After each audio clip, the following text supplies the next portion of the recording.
Hello everyone, आज के इस वीडियो में हम डिस्कस करेंगे कि कैसे आप केमिस्ट्री में step by step board exams की प्रिपरेशन कर सकते हो। ये प्रिपरेशन आप काफ़ी इजीली कर सकते हैं क्योंकि हर स्टेप में मैं आपकी हेल्प के लिए अवेलेबल रहूँगा। तो चलिए स्टार्ट करते हैं, देखते हैं कि कैसे हमको शुरुआत करनी है। तो उम्मीद है कि आप ये स्टेप पहले ही कवर कर चुके होंगे, that is know about your syllabus.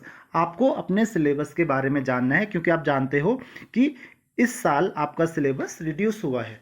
तो कौन कौन से टॉपिक सिलेबस में नहीं है, जिन्हें आपको नहीं पढ़ना है, उनके बारे में आपको पता होना चाहिए ताकि आप वही टॉपिक्स पढ़ें जो आपके लिए इंपॉर्टेंट हैं, जो आपके एग्जाम्स में आ सकते हैं। अननेसेसरी टॉपिक्स आप नहीं पढ़ें।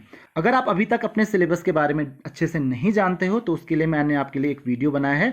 वीडियो का लिंक मैं आपके लिए डिस्क्रिप्शन में दे दूंगा। आप वो वीडियो देखकर अपने सिलेबस को अच्छे तरीके से जान सकते हैं। तो पहला स्टेप आपका इस तरीके से कंप्लीट हो जाएगा। जब आपको अपने सिलेबस के बारे में पता होगा, क्योंकि आपको पता होगा कि आपको क्या क्या पढ़ना है, तो अब हम चलेंगे दूसरे स्टेप पे, और वो है कि आपको सारे चैप्टर्स अच्छे से पढ़ने पड़ेंगे। अब सारे चैप्टर्स को अच्छे से पढ़ने के लिए आप या तो टेक्स्ट बुक्स का यूज़ कर सकते हो। अगर आपको टेक्स्ट बुक से डिफ़िकल्टी फील हो रही है तो मैंने सारा सिलेबस आपका कवर किया है थ्रू द वीडियोज़। आप वो सारे वीडियोज़ देख सकते हैं केमिस्ट्री, क्लास 10th केमिस्ट्री की प्लेलिस्ट में जाकर। तो क्लास 10th केमिस्ट्री की प्लेलिस्ट आप देख सकते हैं। तो क्लास 10th केमिस्ट्री के प्लेलिस्ट में मोर देन 80 वीडियोस आपको मिल जाएंगे जो कि आपको काफ़ी हेल्प करेंगे।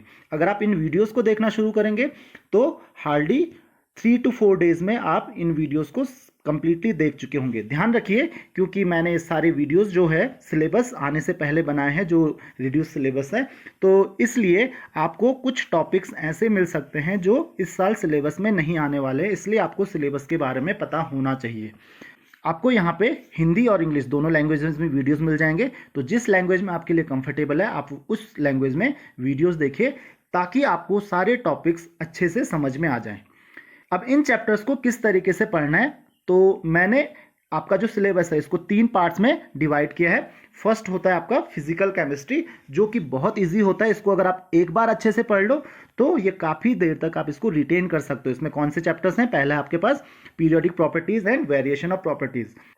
तो ये जो चैप्टर है ये आपके पास पूरा चैप्टर आने वाला है एज इट इज। दूसरा आपके पास केमिकल बॉन्डिंग, तीसरा आपके पास मोल कॉन्सेप्ट एंड स्टोइकियोमेट्री। तो ये दोनों चैप्टर्स तो कंप्लीटली आने वाले हैं और इस चैप्टर से बहुत कुछ रिड्यूस किया गया है। इस चैप्टर में बहुत ही कम टॉपिक्स आपके पास बचे हुए हैं, हार्डली 2 टॉपिक्स इस चैप्टर से बचे हुए हैं जो कि आपको पढ़ना है।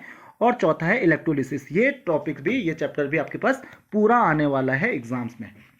तो मोल कॉन्सेप्ट एंड स्टोइकियोमेट्री में आप जानते हो vapour density and empirical and molecular formula से रिलेटेड क्वेश्चंस आ सकते हैं, जबकि ये बाकी के 3 चैप्टर्स कंप्लीटली आएंगे। इनमें खासियत क्या है इन सारे चैप्टर्स में कि इन सारे चैप्टर्स को अगर एक बार आप अच्छे से पढ़ लो तो आपको बार बार इनको पढ़ने की जरूरत नहीं पड़ती है। एक छोटा सा रिविजन आप करोगे, इजीली आपको ये चैप्टर्स समझ में आ जाएंगे। तो सबसे पहले इन 4 चैप्टर्स को आप बहुत अच्छे से पढ़ लीजिए क्योंकि ये काफ़ी स्कोरिंग चैप्टर्स होने वाले हैं और इन चैप्टर्स की प्रिपरेशन आप काफ़ी इजीली कर सकते हो। देन इसके बाद आपका आता है ऑर्गेनिक केमिस्ट्री। तो ऑर्गेनिक केमिस्ट्री में मैं आपको एक चीज़ सजेस्ट करना चाहूँगा। आपके जो चैप्टर्स हैं study of acids, bases and salts, उसके बाद है analytical chemistry, then study of compounds and practical chemistry. इन चारों चैप्टर्स में आप देखोगे तो ये चारों चैप्टर्स काफ़ी ज़्यादा इंटर रिलेटेड हैं। क्योंकि ये चारों चैप्टर्स काफ़ी ज़्यादा इंटर रिलेटेड हैं तो एक चैप्टर्स पढ़ते हुए, जब आप एक चैप्टर कंप्लीट करो, दूसरा या तीसरा या चौथा चैप्टर पढ़ते हुए आप उस चैप्टर का ध्यान रखिए क्योंकि रिएक्शंस जो होती हैं, मेनली आपको प्रॉब्लम रिएक्शंस याद करने में आती है। भले ही मैंने उससे रिलेटेड काफ़ी वीडियोस बनाए हैं कि कैसे आप डिफरेंट रिएक्शंस याद रख सकते हो, लेकिन फिर भी आपको याद करनी पड़ेंगी। तो आप क्या करोगे, उसके लिए आप इन चारों चैप्टर्स को एक साथ पढ़िए, एक के बाद आप इन 4 चैप्टर्स को पढ़िए, एक के बाद एक। तो उससे आपको हेल्प मिल जाएगी क्योंकि चारों चैप्टर्स में काफ़ी सारी इक्वेशंस आपको सिमिलर मिलेगी। और उसके बाद आता है एक छोटा सा चैप्टर मेटलर्जी, क्योंकि मेटलर्जी में काफ़ी ज़्यादा सिलेबस का रिडक्शन हुआ है तो इसमें केवल एल्यूमिनियम आपके पास बचा हुआ है कि एल्यूमिनियम का एक्सट्रैक्शन कैसे करना है। उसके अलावा थोड़ी बहुत डेफिनेशंस हैं। तो ये चैप्टर्स आप काफ़ी इजीली प्रिपेयर कर सकते हो। तो मेटलर्जी तो आप अलग से पढ़ सकते हो, मेटलर्जी काफ़ी इजी चैप्टर हो जाता है आपके लिए। और ध्यान रखिए चारों चैप्टर अगर आप एक साथ पढ़ोगे एक के बाद एक तो आपको काफ़ी हेल्प मिलने वाली है। आपको काफ़ी सिमिलर इक्वेशंस इन चारों चैप्टर में मिल जाएंगी ताकि आपको चैप्टर्स पढ़ने में आसानी हो। और थर्ड पार्ट आता है आपके पास ऑर्गेनिक केमिस्ट्री। तो ऑर्गेनिक केमिस्ट्री में जो चैप्टर है उसका नाम ही ऑर्गेनिक केमिस्ट्री है। तो ऑर्गेनिक केमिस्ट्री का आपको क्या करना है, ऑर्गेनिक केमिस्ट्री को आपको सेपरेटली पढ़ना है। तो ऑर्गेनिक केमिस्ट्री के लिए भी मैंने वीडियोस बनाए हैं, आप वीडियोस को डिटेल्स में देख सकते हैं। और इसमें जो मैंने वीडियोस बनाए हैं वो रिड्यूस सिलेबस पे ही बेस्ड बनाए हैं, तो आप सारे वीडियोस कंप्लीटली देख सकते हो। तो आई होप कि आपको समझ में आ गया होगा कि कैसे आप डिफरेंट चैप्टर्स पढ़ सकते हैं। Organic, inorganic and physical chemistry को आप अलग अलग सेपरेट कर दीजिए। और फिजिकल केमिस्ट्री मैंने आपको बताया बहुत इजी है। ऑर्गेनिक केमिस्ट्री अगेन ये भी काफ़ी इजी है क्योंकि इसमें एक ही चैप्टर है और सिलेबस काफ़ी कम है आपके पास। केवल आपको प्रॉब्लम हो सकती है इनऑर्गेनिक में। तो इनऑर्गेनिक में जो 4 चैप्टर्स के बारे में मैंने आपको बताया उनको आप एक साथ पढ़िए, काफ़ी सारी इक्वेशंस आपको एक साथ मिल जाएंगे। जब एक बार आप सिलेबस कंप्लीट कर चुके होंगे तो आपको कुछ ना कुछ डिफिकल्ट टॉपिक्स उनमें मिलेंगे। तो आपको उन डिफिकल्ट टॉपिक्स को पॉइंट आउट करना है, उन डिफिकल्ट टॉपिक्स को सेलेक्ट करना है, उनको एक जगह पे नोट करना है। और आप क्या काम कर सकते हो, या तो आप उनका रिवीजन कर सकते हो, उनको दोबारा से आप पढ़ोगे। तो उनका आप एक बार रिवीजन कर लीजिए। दोबारा से कैसे पढ़ोगे, अगेन मैंने बोला है कि मैंने कुछ वीडियोस बनाए हैं, कुछ टॉपिक्स का जो डिफ़िकल्ट टॉपिक्स थे मैंने उनका रिवीजन पे भी वीडियोस बनाए, तो उनका रिवीजन भी मैंने किया है। तो आप वहाँ से वो रिवीजन वीडियोस भी देख सकते हैं। अगर आपको कोई टॉपिक ऐसे लग रहा है कि ये बहुत ज़्यादा डिफ़िकल्ट टॉपिक है, यहाँ पे आपको बहुत ज़्यादा प्रॉब्लम हो रही है, तो आप मेरे से डिस्कस कर सकते हो। मैं उस टॉपिक से रिलेटेड वीडियोस आपको बना के दे दूंगा। तो इस तरीके से आपको डिफ़िकल्ट टॉपिक्स को सेलेक्ट करना है और जो भी आपकी डिफ़िकल्टीज़ हैं, आपको एक चीज़ का ध्यान रखना है। तो ज़्यादातर आपके क्वेश्चंस जो होते हैं वो कुछ इस तरीके से होते हैं कि मुझे ये पूरा का पूरा टॉपिक समझ में नहीं आ रहा है, ये पूरा का पूरा ये वाला चैप्टर समझ में नहीं आ रहा है। तो आपको ऐसे नहीं करना है, आपको 1-2 बार पहले उस टॉपिक को रिविज़न करना है।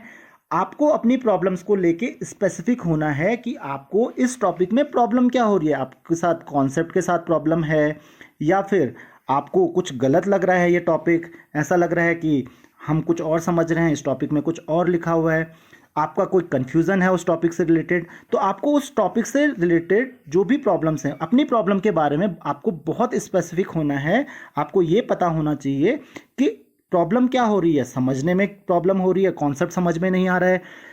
रटने वाली प्रॉब्लम नहीं होनी चाहिए कि आपको ये डेफिनेशन याद नहीं हो रही है, क्योंकि याद रखने वाली चीज़ें आपको याद रखनी पड़ेगी, वो कोई भी आपको याद नहीं करवाएगा। तो ये चीज़ ध्यान रखिए कि आप अपनी प्रॉब्लम्स को लेके, जो टॉपिक्स आपको समझ में नहीं आ रहे हैं उनको लेके स्पेसिफिक रहें, और 1 या 2 बार एटलीस्ट आप उनको रिवाइज करने की कोशिश करें ताकि आपको वो टॉपिक्स समझ में आ सकें। और अगर समझ में ना भी आए तो आपको अपनी प्रॉब्लम समझ में आ जाए, ताकि आप किसी के साथ डिस्कस कर सको। आप मेरे साथ वो सारी प्रॉब्लम्स डिस्कस कर सकते हो। मैं कोशिश करूँगा कि आपके डाउट्स क्लियर कर सकूँ। इसके बाद आपको क्या करना है, इसके बाद आपको हर चैप्टर्स के क्वेश्चंस सॉल्व करना है। तो उसके लिए आप अपनी टेक्स्ट बुक की हेल्प ले सकते हो, आप अपनी टेक्स्ट बुक से क्वेश्चन सॉल्व कर सकते हो। और मैं भी जल्दी एक chapter wise question series start करने वाला हूँ, तो आप उस सीरीज़ की हेल्प ले सकते हो, जो कि आपको बोर्ड एग्जाम में काफ़ी हेल्प करेगी। तो यहाँ पे हम हर चैप्टर से रिलेटेड जो इंपॉर्टेंट क्वेश्चंस होते हैं, किस टाइप के आपके पास क्वेश्चंस आते हैं और कैसा आपको क्वेश्चन पूछा जा सकता है और कैसे आपको आंसर करना है, सॉल्यूशन के साथ हम डिस्कस करेंगे। तो ये हम बहुत जल्द स्टार्ट करने वाले हैं, तो ये आप वहाँ से प्रिपेयर कर सकते हो। और लास्ट काम जो आपको करना है वो है सॉल्यूशन ऑफ प्रैक्टिस पेपर्स। तो प्रैक्टिस पेपर्स मिलना इस साल थोड़ा सा मुश्किल हो सकता है आपके लिए। तो उसके लिए 2 क्वेश्चन पेपर मैं ऑलरेडी आपके साथ शेयर कर चुका हूँ, ऑलरेडी डिस्कस कर चुका हूँ। इसके अलावा कोशिश करूँगा ज़्यादा से ज़्यादा क्वेश्चन पेपर्स आपके साथ शेयर कर सकूँ और उनको डिस्कस कर सकूँ। तो पहले मैं आपके साथ प्रैक्टिस पेपर शेयर करूँगा, आप उनको सॉल्व करोगे और बाद में हम सॉल्यूशंस डिस्कस करेंगे। तो इस तरीके से आप प्रैक्टिस पेपर्स भी सॉल्व कर लोगे। तो प्रैक्टिस पेपर्स सॉल्व करने के बाद आपको बहुत सारी चीज़ों का पता चल पाएगा। फॉर एग्जांपल, आप कॉमन मिस्टेक्स क्या क्या करते हो, आप उन मिस्टेक्स को आइडेंटिफाई कर सकते हो और फिर उन मिस्टेक्स पे वर्क कर सकते हो। उसके अलावा जो आपका टाइम मैनेजमेंट होता है, क्योंकि ये बहुत ही इंपॉर्टेंट होता है, बहुत सारे स्टूडेंट्स के साथ ये होता है कि उनका क्वेश्चन पेपर्स पूरा नहीं सॉल्व हो पाता है। तो आपका टाइम मैनेजमेंट भी ठीक से हो पाएगा अगर आप ज़्यादा से ज़्यादा प्रैक्टिस पेपर्स सॉल्व करते हो।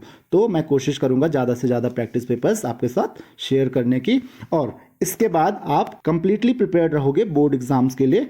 तो आई होप कि ये वीडियो आपके लिए हेल्पफुल रहा होगा। आपकी कोई भी क्वेरीज हैं आप मुझे कमेंट्स में क्वेश्चंस पूछ सकते हैं। Thank you very much.